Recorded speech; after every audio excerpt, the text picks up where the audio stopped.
नमस्कार। विज्ञान प्रौद्योगिकी आविष्कार और नवाचार की खबरों के कार्यक्रम ज्ञान विज्ञान में आपका स्वागत है। मैं हूं आपके साथ ऐश्वर्या।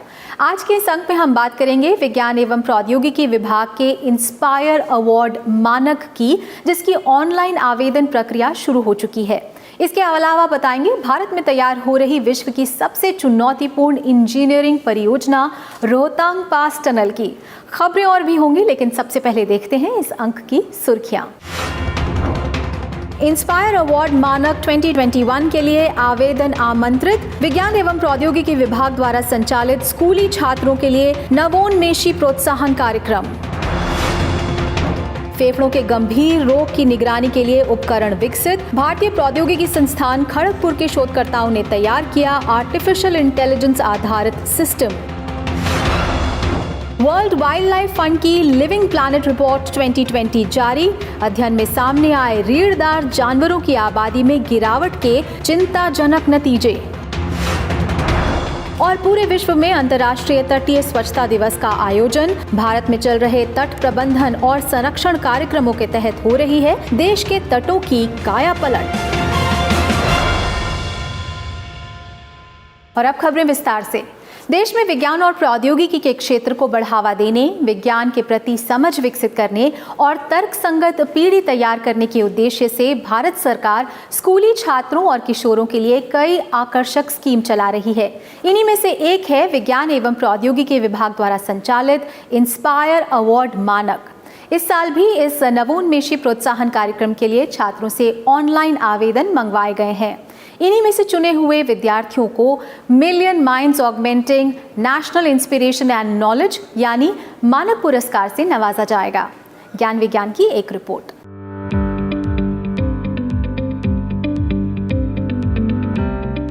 केंद्रीय विज्ञान एवं प्रौद्योगिकी मंत्री डॉक्टर हर्षवर्धन ने 15 सितंबर को सरकार द्वारा विज्ञान और प्रौद्योगिकी के क्षेत्र में किफ़ायती सतत नवप्रवर्तनों को बढ़ावा देने के उपायों पर राज्यसभा को लिखित रूप में जानकारी दी। आपको बता दें, विज्ञान प्रौद्योगिकी और नवाचार नीति के तहत विज्ञान एवं प्रौद्योगिकी विभाग कई तरह की योजनाओं पर काम करता है, जिनमें छात्रों और युवाओं के लिए चलाए जा रहे नवोन्मेषी पुरस्कार, डायरेक्ट अनुसंधान सहायता, फेलोशिप और स्कूल स्तर पर कौशल विकास प्रोत्साहन कार्यक्रम शामिल हैं। ऐसा ही एक कार्यक्रम है इंस्पायर पुरस्कार मानक यानी million minds augmenting national aspirations and knowledge, जिसमें 6ठी से 10वीं तक के बच्चों को शामिल किया जाता है।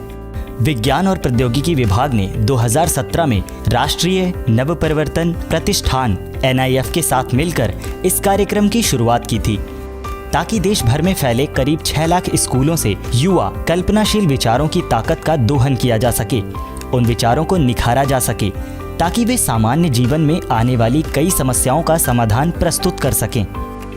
इसी कड़ी में मानक 2020-21 के लिए ऑनलाइन नामांकन फिर से शुरू कर दिए गए हैं। छात्र विज्ञान एवं प्रौद्योगिकी विभाग के ऑनलाइन पोर्टल www.inspire-dst.gov.in पर पंजीकरण कराकर अपने मौलिक विचार इंस्पायर अवार्ड के लिए 30 सितंबर तक भेज सकते हैं। इन विचारों को पहले स्कूल स्तर, जिला और राज्य स्तर पर कठिन जांच और परीक्षण की प्रक्रिया से गुजरना पड़ता है, जिसके बाद इन्हें राष्ट्रीय स्तर की प्रतियोगिताओं में शामिल किया जाता है और प्रोत्साहन के तौर पर 10,000 की राशि भी प्रदान की जाती है। कल्पनाशील बच्चे अपनी और आसपास की समस्याओं के नए समाधान खोज सकते हैं। सरकार इस कल्पना को विस्तार देने के लिए लगातार प्रयास कर रही है और नवाचार पिरामिड की नींव को विस्तार दिया जा रहा है, जो कि बच्चों को विज्ञान और प्रौद्योगिकी को आधार बनाकर दिन प्रतिदिन की समस्याओं के समाधान ढूंढने के लिए प्रोत्साहित करता है। देश के दूर दराज के इलाकों से लाखों बच्चे विभिन्न समस्याओं के नए नए समाधान लेकर सामने आ रहे हैं। साल 2019 में देश भर से लगभग 3,80,000 से अधिक छात्रों ने अपने मौलिक विचार प्रस्तुत किए और उनमें से श्रेष्ठ मौलिक विचारों को राष्ट्रीय स्तर पर सम्मानित किया गया था।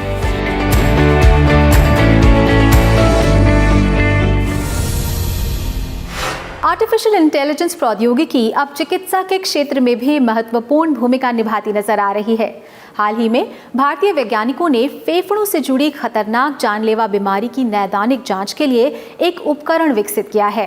आर्टिफिशियल इंटेलिजेंस आधारित ये नवीन उपकरण मरीज की हृदय गति, श्वसन क्रिया, ऑक्सीजन स्तर आदि जरूरी मानकों की निगरानी कर रोग के निदान में सहायक हो सकता है। क्या है ये उपकरण और ये कैसे काम करता है, जानने के लिए देखते हैं ज्ञान विज्ञान की खास रिपोर्ट।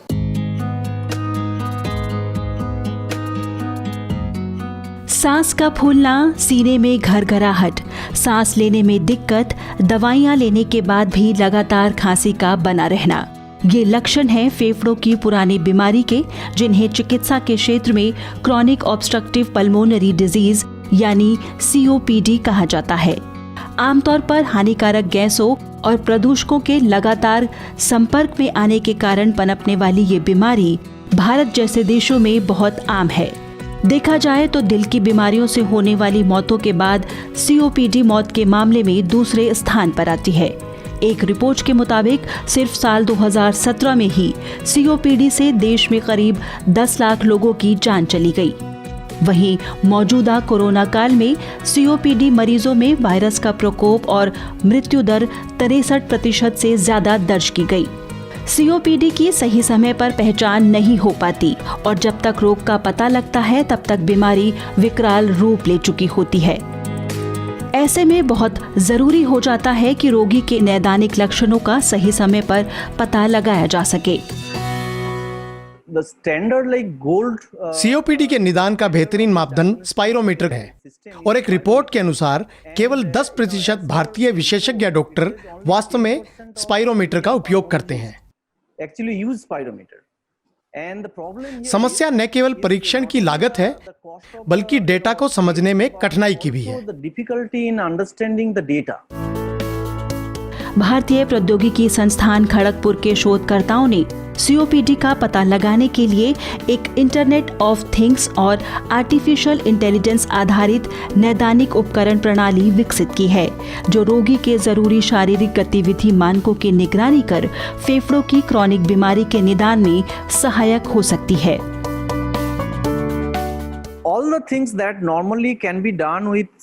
सामान्य रूप से हम सभी चीजें जो स्पाइरोमेट्री से की जा सकती है वह सभी कुछ हम अपने मास्क से कर सकते हैं और फिर आर्टिफिशियल इंटेलिजेंस और मशीन लर्निंग से उसका डाटा हम अपने क्लाउड सर्वर में ट्रांसफर कर उसका बारीकी से अध्ययन कर सकते हैं। तो इस तरह हमने स्पाइरोमेट्री के इस्तेमाल की जटिलताओं को आसान बना दिया है, जिससे मरीज की रिपोर्ट भी तुरंत ही ऑटोमेटिकली हमारे ऐप और हमारे सर्वर में आ जाएगी और डॉक्टर को मिल जाएगी।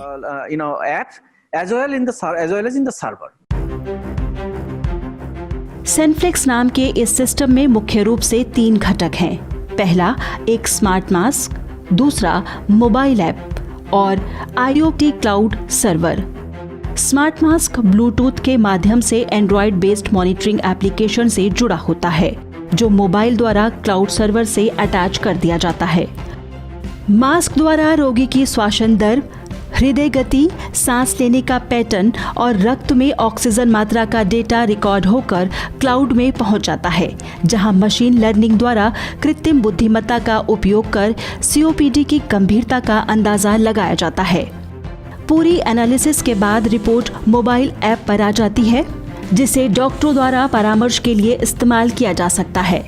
इस तरह लगातार निगरानी कर रोगियों को इस पुरानी जानलेवा बीमारी से बचाया जा सकता है। इस तकनीक से न सिर्फ बीमारियों का पता लगेगा बल्कि उसे नियंत्रित रखने में भी मदद मिलेगी। जैसे अगर डॉक्टर मरीज को सांस लेने के कुछ व्यायाम करने की सलाह देते हैं तो मरीज उसे घर में रहकर कर सकता है और इस डिवाइस से उसे रिकॉर्ड किया जा सकता है, जिसे डॉक्टर अपने क्लिनिक से फॉलो कर सकता है। क्योंकि सारी रिपोर्ट सर्वर में आ जाएगी, इसके जरिए वो मरीज के अंदर हो रहे सुधार को भी बारीकी से देख सकते हैं। तो यह एक दूसरा पहलू है हमारी इस डिवाइस का। हम मानते हैं कि यह वर्तमान में जो तकनीक डॉक्टर इस्तेमाल करते हैं उससे सस्ती और उपयोग में आसान तकनीक है। सिस्टम विकसित करने वाले शोधकर्ताओं के मुताबिक इसका उपयोग बिना किसी जटिल प्रशिक्षण के आसानी से घर पर रहकर भी किया जा सकता है। जिससे मरीजों को बार बार डायग्नोस्टिक सेंटर पर जाने से निजात मिलेगी और वह नए तरह के संक्रमण से भी बचे रह सकते हैं और उन्नत किस्म की स्वास्थ्य सेवाओं और नवीन तकनीक का इस्तेमाल जटिल और क्रॉनिक बीमारियों का निदान कर सकता है, जिसमें ये नैदानिक उपकरण एक अहम पहल है जो न सिर्फ COPD रोग का समाधान कर सकती है बल्कि चिकित्सा पद्धति के नए आयाम खोल सकती है।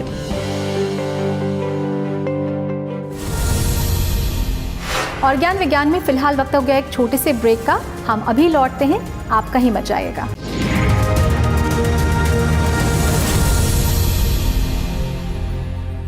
ब्रेक के बाद आपका स्वागत है।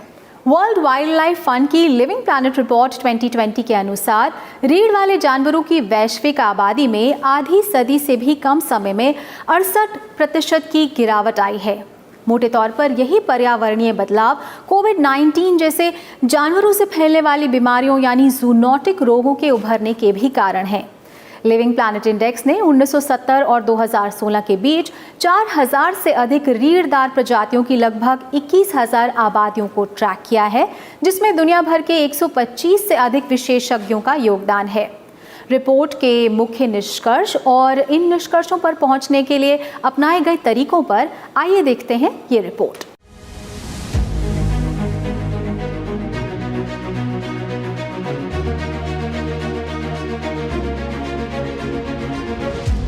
लिविंग प्लैनेट इंडेक्स LPI 2020 के मुताबिक आर्थिक गतिविधियों के चलते पृथ्वी के प्राकृतिक परिदृश्य में किए जा रहे बदलाव वर्तमान में भूमि पर जैव विविधता के नुकसान का सबसे महत्वपूर्ण प्रत्यक्ष कारण है। पृथ्वी पर हो रहे बदलाव का वास्तविक समय में अध्ययन करने के लिए अत्याधुनिक उपग्रह प्रौद्योगिकियों का उपयोग किया गया है। नवीनतम मानचित्र से पता चलता है रूस, कनाडा, ब्राज़ील और ऑस्ट्रेलिया ही ऐसे देश हैं जहां अब भी ऐसे क्षेत्र हैं जहां इंसानों की आबादी का प्रभाव अभी नहीं पड़ा है। रिपोर्ट में इंसानों द्वारा प्रभावित की जा रही भूमि का आकलन करने के लिए मानव पदचिह्न मानचित्रण का उपयोग किया गया है। संचयी मानव दबाव का एक नक्शा बनाने के लिए उपयोग किया जाने वाला व्यापक कार्यप्रणाली ढांचा कुछ बिंदुओं पर आधारित है, जैसे जनसंख्या घनत्व, खेती, रेलवे और सड़कें, रात के समय रोशनी, नौगम्य जलमार्ग, निर्मित वातावरण, चारागाह भूमि। रिपोर्ट में यह भी बताया गया है कि एक तरफ हम खाद्य उत्पादन के नाम पर ज़मीन हड़प रहे हैं और दूसरी तरफ हम अपने भोजन का लगभग 1/3 हिस्सा बर्बाद कर रहे हैं। लिविंग प्लैनेट इंडेक्स से पता चलता है कि विभिन्न स्थानों पर जैव विविधता अलग अलग दरों पर घट रही है। रिपोर्ट के मुताबिक भूमि पर प्रजातियों की आबादी में नाटकीय गिरावट का मुख्य कारण वनों की कटाई, आवास की हानि और गिरावट है, जो कि मानव द्वारा भोजन उत्पादन के तरीकों पर गंभीर सवाल उठाती है। रिपोर्ट में 2016 में प्रति व्यक्ति खपत के इकोलॉजिकल फुटप्रिंट को वैश्विक मानचित्र पर दिखाया गया है। इकोलॉजिकल फुटप्रिंट को वैश्विक हेक्टेयर में मापा जाता है। ये दर्शाता है कि विभिन्न क्षेत्रों में एक व्यक्ति को एक विशेष जीवन शैली बनाए रखने के लिए जैविक रूप से उत्पादक कितनी भूमि की आवश्यकता है। रिपोर्ट के अनुसार मानवता हर साल अपने जैविक बजट से ज़्यादा दोहन कर रही है। आंकड़ों से पता चलता है कि अफ्रीका और एशिया के कुछ देशों को छोड़कर पारिस्थितिक पदचिह्न प्रति व्यक्ति 2 वैश्विक हेक्टेयर से ज़्यादा है।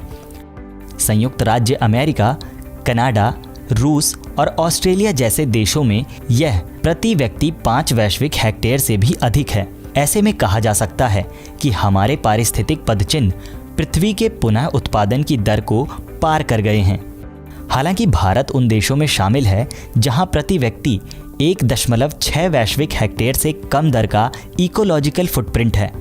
ग्रीनलैंड और पश्चिमी सहारा के पारिस्थितिक पदचिह्न को अपर्याप्त डेटा के कारण मापा नहीं जा सका है। मीठे पानी के आवास में पाए जाने वाले वन्यजीवों की आबादी में 84% की गिरावट आई है। दुनिया भर में 944 प्रजातियों की निगरानी से पता चला है कि जितना आकार बड़ा है उतना बड़ा खतरा भी है। पौधों की विविधता में भी गंभीर गिरावट आई है। लगभग 22%, जिनमें से अधिकांश उष्णकटिबंधीय हैं, उन पर विलुप्त होने का खतरा है। रिपोर्ट के अनुसार दुनिया की सबसे लोकप्रिय कॉफ़ी बीन अरेबिका कॉफ़ी जलवायु परिवर्तन के कारण 2088 तक अपनी प्राकृतिक आबादी का आधा हिस्सा खो सकती है। वर्तमान रिपोर्ट में नेचर पत्रिका में प्रकाशित WWF और 40 NGO और शैक्षणिक संस्थानों द्वारा सहलिखित एक पेपर के आधार पर अग्रणी मॉडलिंग को भी शामिल किया गया है। मॉडलिंग स्पष्ट करती है कि मानवीय कारणों से होने वाले प्राकृतिक नुकसान, प्राकृतिक आवासों की तबाही को रोकना और नुकसान को पलट देना तभी संभव होगा जब अधिक महत्वाकांक्षी संरक्षण प्रयासों को अपनाया जाए। इसके लिए हमें अपने भोजन उत्पादन और उपभोग में भी परिवर्तनशील बदलाव लाने होंगे। आवश्यक बदलाव में खाद्य उत्पादन और व्यापार को अधिक कुशल और पारिस्थितिक रूप से टिकाऊ बनाना, कचरे को कम करना और स्वस्थ और अधिक पर्यावरण अनुकूल आहार शामिल हैं। कुल मिलाकर रिपोर्ट धरती के सुरक्षित दायरे में रहकर जीने के लिए आज के आर्थिक मॉडल्स पर दोबारा सोचने का संकेत देती है।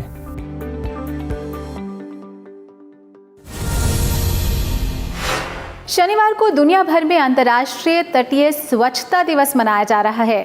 महासागरीय पर्यावरणीय संरक्षण की इस मुहिम में भारत भी हमेशा से हिस्सेदार रहा है। इस दिवस के द्वारा विश्व के महासागरों और जलमार्गों के संरक्षण और सुरक्षा को लेकर लोगों को जागरूक किया जाता है। भारत में पर्यावरण, वन एवं जलवायु परिवर्तन मंत्रालय के अधीन तट प्रबंधन और संरक्षण के कई कार्यक्रम चलाए जा रहे हैं। आइए देखते हैं क्या है ये अंतर्राष्ट्रीय कोस्टल क्लीन अप डे और खासकर भारत में किस तरह तटों को दुरुस्त किया जा रहा है।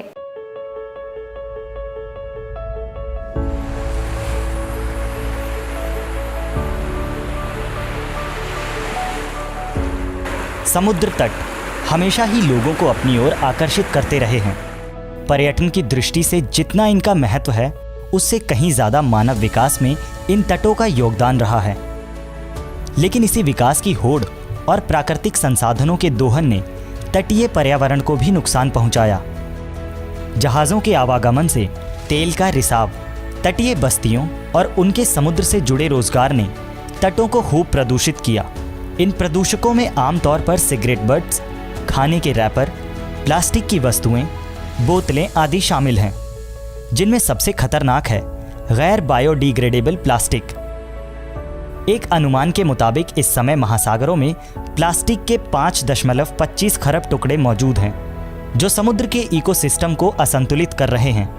इसी समस्या को देखते हुए साल 1986 में स्वयंसेवी महासागर प्रेमियों द्वारा अंतर्राष्ट्रीय तटीय स्वच्छता यानी कोस्टल क्लीन अप डे की शुरुआत की गई।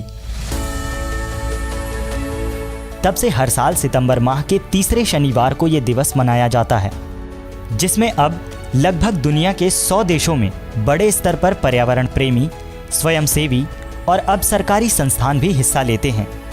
साल 2018 में ही करीब 10 लाख से अधिक स्वयंसेवकों ने केवल एक दिन में समुद्र तट और जलमार्ग से 230 लाख पाउंड कचरा निकाला था। भारत में भी इस दिवस की पूर्व संध्या पर एक वेबिनार का आयोजन किया गया। अंतर्राष्ट्रीय तटीय स्वच्छता दिवस के साथ भारत के पर्यावरण, वन एवं जलवायु परिवर्तन मंत्रालय ने अलग से आई am saving my beach hashtag की शुरुआत की, जो कि इस संदर्भ में भारतीय कोशिशों को उजागर करता है। अंतर्राष्ट्रीय तटीय स्वच्छता दिवस भारत में हमारे समुद्री तटों को साफ सुथरा रखने के लिए एक व्यापक जन जागरूकता लाने का अवसर है, ताकि हमारे पर्यावरण की रक्षा की जा सके। और आज इस मौके पर वेबिनार के जरिए मैं गर्व से भारत के अपने eco label I am saving my beach के झंडे को एक साथ 8 समुद्र तटों पर फहरा सकता हूँ।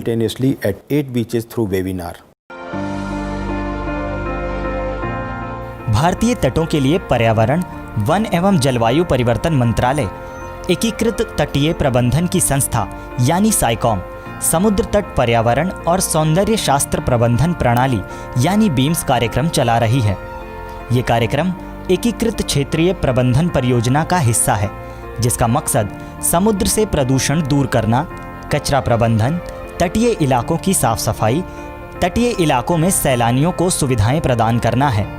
परियोजना के तहत भारतीय तटों को चिन्हित कर न सिर्फ कचरा प्रबंधन की नवीन तकनीक का इस्तेमाल किया जा रहा है, बल्कि स्थानीय निवासियों को वैकल्पिक रोजगार भी उपलब्ध कराकर तटों से भार को कम किया जा रहा है। इसमें तटों की रोजाना साफ सफाई पर पूरा ध्यान दिया जाता है। मशीनों के साथ साथ ये काम मैन्युअली किया जाता है ताकि प्राकृतिक व्यवस्था बनी रहे। भारत सरकार की इन कोशिशों का नतीजा भी दिखने लगा है। बीम समुद्र तटों के सतत विकास का एक विचार है और इस अभियान को राष्ट्रव्यापी शैक्षिक अभियान आई एम सेविंग माय बीच के माध्यम से कुछ चुनिंदा समुद्र तटों पर 80% से ज्यादा समुद्री कचरे को कम किया है और अब हमारी योजना अगले 5 सालों में दूसरे 100 समुद्र तटों को भी इस अभियान से जोड़ने की है। in next 5 years. इस अभियान के तहत अब तक भारत के लगभग 10 तटों पर ब्लू फ्लैग जैसे अंतर्राष्ट्रीय स्तर के मानक तैयार किए जा चुके हैं, जहां कचरा प्रबंधन से लेकर तटों का आधुनिकीकरण और सौंदर्यीकरण देखने लायक है। साथ ही क्षेत्र का इकोसिस्टम एक बार फिर से व्यवस्थित होने लगा है, जो कि पर्यावरण संरक्षण की एक महत्वपूर्ण कड़ी है। प्रबंधन कुछ इस तरह किया गया है कि लगातार पर्यटकों की तादाद बढ़ने के बाद भी प्रदूषण स्तर कम हो रहा है। इसके लिए स्थानीय लोगों से लेकर आने वाले पर्यटकों सबको शिक्षित किया जाता है। ऐसे में अंतर्राष्ट्रीय तटीय स्वच्छता दिवस मनाकर ये मुहिम और मजबूत हो रही है।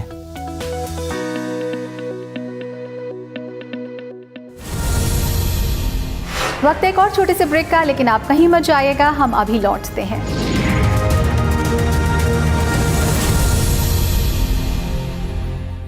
ब्रेक के बाद आपका स्वागत है। आप देख रहे हैं ज्ञान विज्ञान। आधुनिक भारत के निर्माण में अहम योगदान देने वाले भारत रत्न मोक्ष गुंडम विश्वेश्वरैया की याद में उनके जन्म दिवस पर हर वर्ष 15 सितंबर को इंजीनियर्स डे के रूप में मनाया जाता है। सर एम विश्वेश्वरैया ने अपने दौर में इंजीनियरिंग के बेहतरीन आयाम स्थापित किए थे, जिनमें देश के कई महत्वपूर्ण बांधों का निर्माण भी शामिल है। उनके द्वारा शुरू की गई परियोजनाओं पर आज भी भारतीय इंजीनियरिंग को गर्व है। देश के ऐसे महान इंजीनियर की याद में ज्ञान विज्ञान भी आपको आधुनिक भारत में इंजीनियरिंग के एक कमाल से परिचित करा रहा है। ये परियोजना विश्व में भारत की तकनीकी आत्मनिर्भरता की मिसाल बन सकती है। एक रिपोर्ट।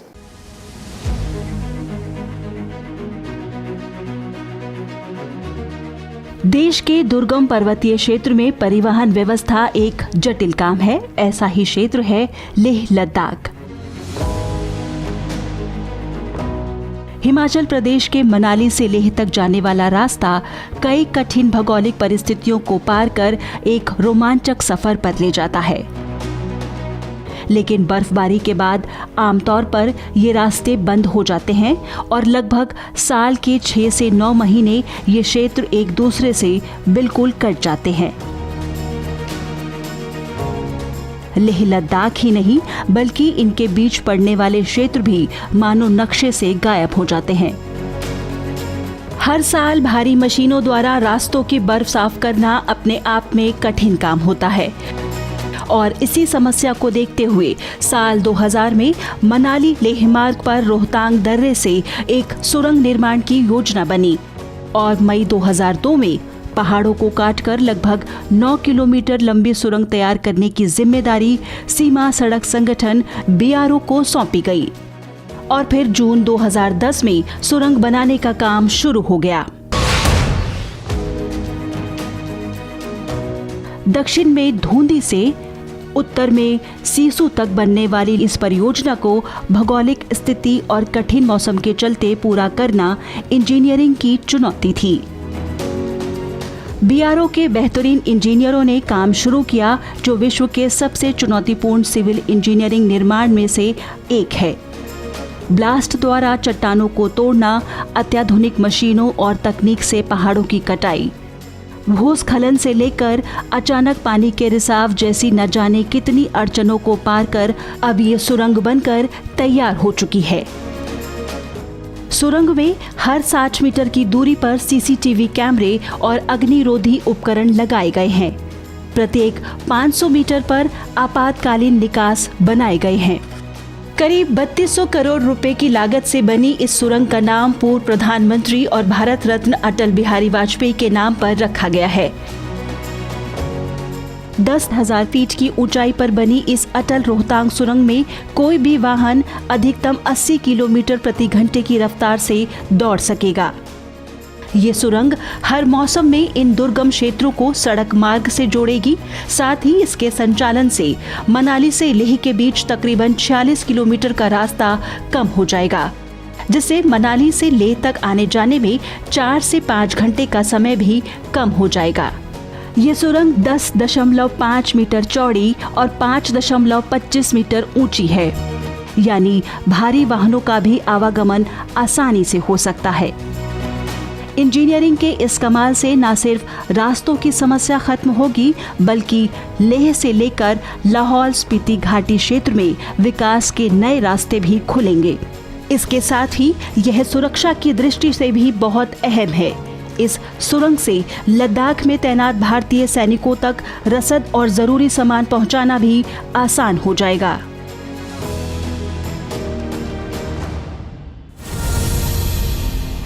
तो ज्ञान विज्ञान के आज के अंक में बस इतना ही। कार्यक्रम के बारे में आप अपने फीडबैक और सुझाव हमें ईमेल कर सकते हैं। हमारा ईमेल पता है news@vigyanprasar.gov.in। आप अपनी राय हमें डाक के द्वारा भी भेज सकते हैं। हमारा पता है विज्ञान प्रसार 5वां तल, पृथ्वी भवन, लोधी रोड, नई दिल्ली 110003। तो विज्ञान प्रौद्योगिकी आविष्कार और नवाचार की ताज़ा जानकारियों के साथ अगले हफ्ते इसी वक्त इसी चैनल पर एक बार फिर होंगे हाजिर। तो बने रहिए राज्यसभा टीवी के साथ और वैज्ञानिक सोच हमेशा बनाए रखें। नमस्कार।